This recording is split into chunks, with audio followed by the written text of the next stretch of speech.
This is a video for the Newcastle and Gateshead community treatment team. It's a DBT video looking at DBT skills, and the skill that we're covering today is the dime game. In the group we call this skill the money game, but actually it's based on an approach developed in America, and it is called the dime game. My name's Deborah. To be able to use this skill, the dime game, you will need either a worksheet that you can find on the internet, and you can use it just by looking at an image on the internet, or you could print it off, which is what I've done. So I've printed off a dime game worksheet, and it has 10 questions which I'll go through with you.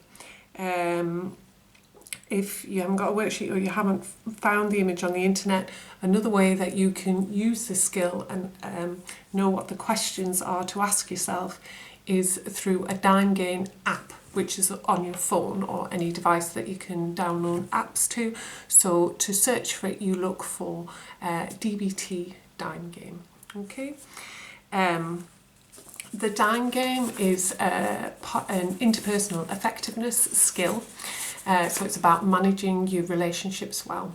And dime game is about thinking about the different goals that we have in relationships, or that we can have in relationships, and working out what's the most important thing in your relationship or in that situation with a person. So the thing is that we learn lots of skills in terms of interpersonal effectiveness, in terms of managing our relationships well, but sometimes it's working out which skill do I use in that situation, what's the most important thing for me in that situation. So an example is, if I was going to a shop to take something back, the most important thing to me would be the goal, you know, getting the money back. It's not like the relationship's really important to me, because, you know, they're unlikely to remember that it's me, and not that it's unimportant, but it's not, you know, like a family member or a long-term friend. Okay. So in a situation where if somebody has asked me for help but I'm too tired, then you might think, well, in that situation the relationship is the most important thing to me, not the goal or what I want to do.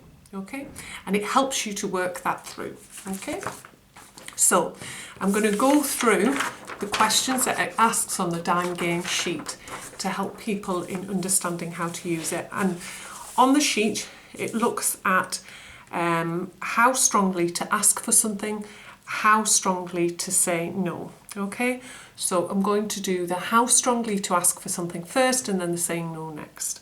And I've got different situations in my life that I'm going to use as an example, so it'll give you a bit more of an understanding.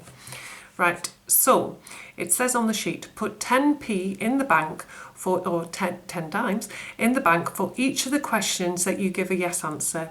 The more money you have in, the stronger you ask. If you have $1, then ask very strongly. If you don't have any money in the bank, then don't ask, don't even hint. Okay? And all of this will become clearer when you've answered the questions, but we'll still go through it. So the situation in terms of asking for something that I'm going to use is, recently I've been working at home, and when I was working at home I was downstairs, and one of my sons was playing his guitar upstairs, not very loudly, but still playing it, and it meant that that was interrupting my work. And it's difficult because we're both in the house all day, but what I wanted to ask him to do is not to stop playing his guitar, because that's a good thing, but to not play it in his bedroom, to go and play it somewhere else in the house where it wouldn't disturb the room that I was in. Okay, so the first question is this person able to give or do what you want? So in my case, could he go to another room to play the guitar? And the answer is yes, he could. There's no reason why he can't.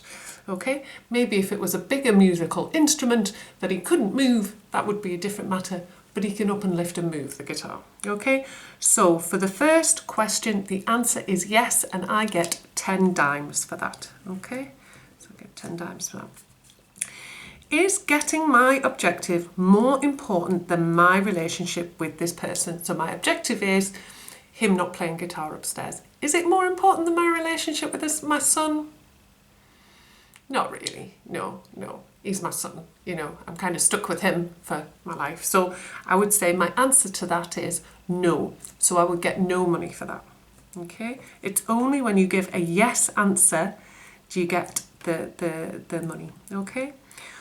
Will asking help me feel competent and self-respecting? And the answer there is yes. I think if I asked him to stop playing guitar upstairs, but to play it downstairs instead, I think I would feel better about myself for having asked him, rather than if I just left him doing it and felt a bit fed up that it was interrupting my day. So that answer would be another yes. Is the person required by law or moral code to do or give me what I want? Is there a law that says he has to play his guitar downstairs? Out of my way? Sadly, no. Sadly, there is not that law. Now, when it comes to moral codes, there might be particular things that have been agreed amongst your family about what's important, and it might be an idea that, for example, because I'm at work, that work is really important to your family. So you might see that as a moral code, and that's something that you've got to discuss and think about yourself. That said, when it is a moral code for your family, it is for everybody in the family to follow, not just you. So if it's just you, that might be a belief that you have about yourself or that others might hold about you. And that is not the same as a moral code. A moral code is kind of a value or a view that your whole family hold and that your whole family follow in the same manner. Okay? Anyway, we haven't got that moral code. Much as I would like to say, I would say it's a no. It's a no. I don't get 10p for that one. Okay? Am I responsible for telling the person what to do? Well, yes, I am. I'm his mother and I'm responsible for him. He's under the age of 18. So that's a yes. I am responsible. Is what I want appropriate for this relationship? Is it right to ask for what I want? Now, the example that I always give here is you wouldn't ask the lollipop lady to come and do your dishes for you unless you knew them already. And it's just coincidence. But like if you only knew them as a lollipop lady, you wouldn't say, will you come round and do my dishes? But it might be appropriate to ask a friend to come round and do your dishes if you'd had an operation recently and you couldn't look after yourself. Okay, so is it appropriate to the relationship? Absolutely, that's a yes. So I'll get another 10 dimes for that. Is asking important to a long-term goal? Well, the reason that I'm asking is so that I can get on with my work. So yes, asking is important to the long-term goal of me being at work and being able to do my job properly. Okay. Do I give as much as I get with this person? So do I help them out and they help me out? And I would say, again, yes. If anything, he owes me one a little bit. So I think that would still be a yes. Okay. Do I know what I want and have the facts I need to support my request? Well, yes. I've thought of an alternative place that he can go to play his guitar. And I know that he can do that, and that, you know, he's got an electric guitar, but he's got an amp, and I know that he can carry it and lift it. So there is a plan. I know what it is, so I know what I'm asking him for. I'm asking him to move the guitar and then move himself and play while I'm at work. So that's another yes. Okay. Is it a good time to ask? Well, the time that I asked was when I was working from home. I didn't do it in the morning, I did it over my lunch so I could talk to him about it and just make sure that I'd told him what my plan was and what the alternative was. So again, that's a yes. What I always say about that one is don't ask somebody if they are really busy and just about to leave the house to go to work. If you can put off asking them to another occasion, then that might not be the best time to ask. If they're looking really stressed and grumpy, and as though they might say no, that might not be the best time to ask. Okay, so you might be better to put it off. You haven't always got that choice.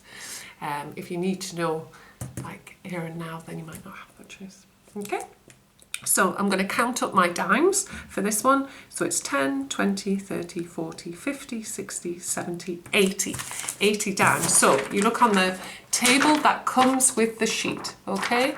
And it says down the middle about the amount of money. So 80 pence in terms of asking is ask firmly, resist no.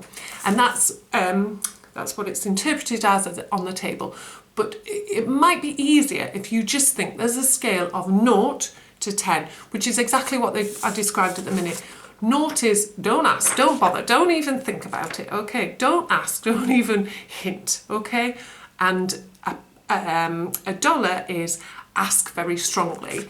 And actually it's 80%, it's like nearly on the ask very strongly. That might be another way. So you would be very, very firm. Some of them can be 50-50, so you would ask but not push it, okay? So it might be easier to think about it that way.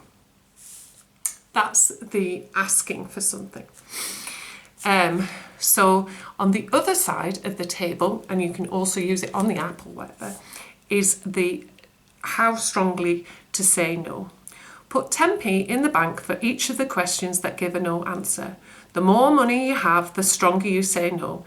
If you have £1, then say no very strongly. If you don't have any money in the bank, then don't ask, don't even hint. Okay, so it's the same scale or the same use of the scale. So it's but the difference is when you're filling in the saying no, if you respond no to the questions that are asked, then you get a 10p. So if you respond yes, you get 10p for how strongly to ask for something. If you say no, you get 10p. Okay? It will become clear as you go along. Okay. So the first question is, and the example that I'm going to use is a friend of mine contacted me at work and asked for my help. Okay, and I was busy at work at the time. Doesn't matter, work related. So the person rang up and asked me for help. Can I give the person what is wanted? So the answer to that is yes, I could help. I could have helped them. So I don't get any money for that. I don't get any dimes for that. Okay, because it's a yes answer. Is my relationship more important than saying no? Now, I have a relationship with my friend, which is important. Is it more important than saying no? It's not more important than saying no, but saying no is quite important as well because I've got a relationship with work and I've got things to do at work. So what I'm going to do for that one is put 50 cents into it for the dime game, so just half, okay? I don't think you can do this on the app, but when you're doing it yourself on the paper you can. Okay, so I'm just going to go for 50%. Will saying no make me feel bad about myself? No, it won't. So I get 10 dimes there straight off. Am I required by law or moral code to give or do what is wanted? Or does saying no violate this person's rights? So if my friend is ringing me and asking for help, is there a law that says that I have to help them? There isn't a law, okay? There is no law that says that you have to help your friend. It's something that you might do kindly for the relationship, but it's not something that you're obliged to do, okay? So that's a no, so I get another 10 dimes for that. Is the other person responsible for telling me what to do? They are my friend. They're not my boss at work. They're not in charge of me. So that's a no, so I get another 10 dimes for that. Is what the person is requesting of me appropriate to my relationship with the person? So it's a friend and they are asking me for help. So yes, I would say that that was appropriate to ask me for help. So then I don't get 10 dimes for that because the answer is yes. Okay. In the long term, will I regret saying no?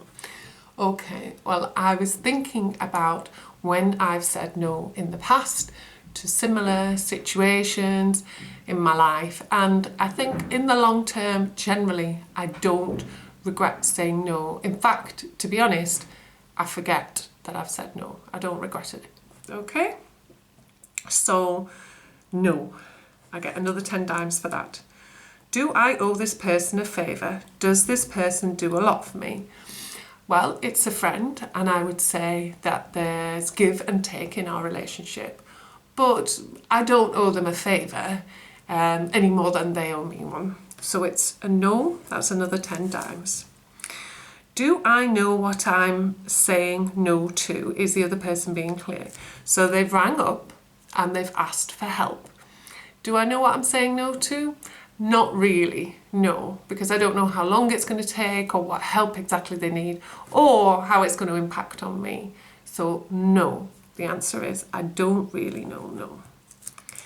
Should I wait a while before saying no? So I was contacted while I was at work and in the middle of something. So should I wait a while before I say no? Unfortunately, it's one of those situations that they contacted me, we're in that conversation there and then, and I had to make a decision and give a response. So no, I couldn't wait. Okay, so that's another 10 dimes. So I'm going to add this up and it starts with the 50 dimes. Okay, there's 10, 40, 50, 60, 70. So it's 75 this time. And again, you look at the table, the dime gain table. So it's between say no confidently, resist saying yes, and say no firmly, resist saying yes. Okay? Now again, if you think it's 75%, so if there's a scale, and at the top of the scale of saying no is say no very strongly, and at the other, if you had 0, it would be don't ask, don't even hint, don't say no, just agree to do it. Okay, so along that scale I'm much more towards the say no firmly. Okay, and be quite firm with that person. Okay, so I hope that that makes a little bit of sense of using the dime gain sheets and the dime gain skill. What I would recommend for people to try and get used to using this skill is doing it themselves. And you might want to do what I've just done there, is think of situations that you've had in your life recently or that are coming up that you are thinking about, and go through answering the questions. It might be helpful to go through it with somebody else, either on the mental health team or a friend or a member of your family might be able to ask you the questions, and it'll give you a little bit more time and support in thinking about how you would answer and what scores you would give. Good luck with this skill.